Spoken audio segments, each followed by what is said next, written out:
So relaxed. I find my needs in 5 places. I ain't never need to leave, huh? السلام علیکم گائے. سب سے پہلے آپ کو میری اور میری ٹیم کی طرف سے ہیپی نیو ایئر. جہاں پر نیا سال لوگوں کے لیے خوشیاں لا رہا ہے، وہیں پر پاکستانی عوام پر ٹیکس کا بم گرا دیا گیا ہے.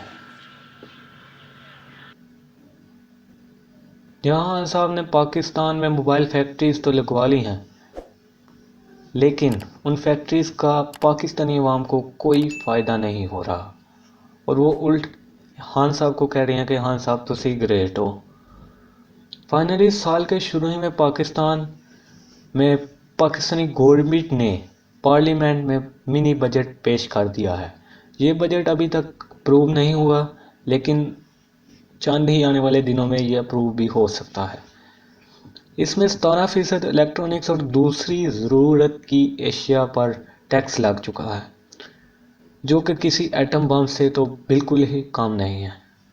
ہاں صاحب، چلو ہم اس کو مان ہی لیتے ہیں، لیکن پہلے آپ نے پی ٹی اے کا کہا تو اس کے لیے بھی کم از کم 10,000 سے 15,000 تک چارجز کیے جاتے تھے موبائل فونز پر.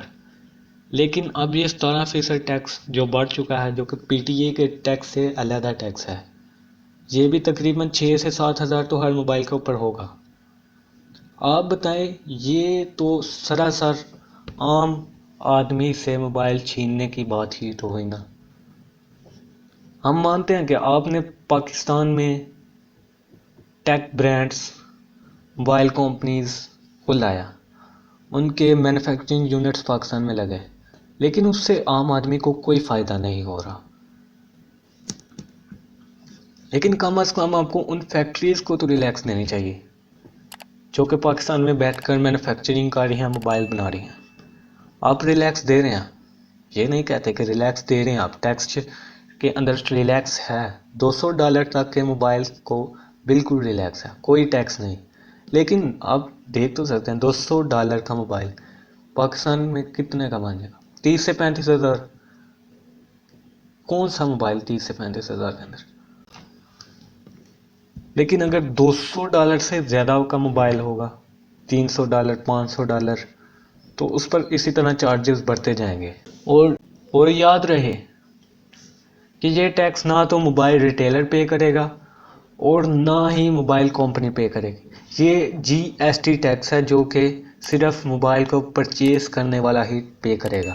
یعنی کہ فرض کریں کوئی 20,000 کا موبائل خریدتا ہے اور اس کے اوپر اس کو 6 سے 7,000 ٹیکس. یہ بجٹ ابھی تک اپروو نہیں ہوا، لیکن شاہدین اور میڈیا کے مطابق یہ بجٹ اپروو ہو سکتا ہے، کیونکہ بجٹ تو صرف لوگوں کی مرضی، وزراء کی مرضی کے مطابق ہی بنایا جاتا ہے، اس لیے اس میں تو اپروو ہونا ہی ہوتا ہے. ہم مانتے ہیں کہ پاکستانی گورنمنٹ نے ٹیک برانڈ کو پاکستان میں لایا، لیکن اب ان غریب لو لیول لوگوں کا کیا ہوگا؟ ان کو تو کوئی ریلیز نہیں دی گئی. لیکن اس بجٹ کا فائدہ ایک ہی بندے کو ہو سکتا ہے کہ جو اسمگلر ہے. اسمگلر کو اس کا فائدہ کیسے ہو سکتا ہے کہ ان کی ٹرانزیکشنز اللیگل ہیں، پاکستان کے ریکارڈ میں نہیں ہیں. وہ باہر سے موبائل منگواتے ہیں، نہ تو ان کا پی ٹی اے کا کوئی اتنا جھنجٹ ہوتا ہے، نہ ان کا ٹیکسز کا روڑا. اب پاکستانی عوام جو ہے ان کو چاہیے، وہ چاہتے ہیں کہ موبائل پرائس کم ہو اور اسپیسیفیکیشن زیادہ ہو. لیکن جب پاکستانی برانڈز، سیمسنگ، آئی فون، جو بھی برانڈ ہو گیا، شومی، ریڈمی، جب ان کے موبائلز مہنگے ہو جانے ہیں تو پھر پاکستانی عوام نے برانڈز کو چھوڑ کر ان اسمگلرز کی طرف آنا ہے، جو کہ برانڈ سے سستا موبائل دے رہے ہوں.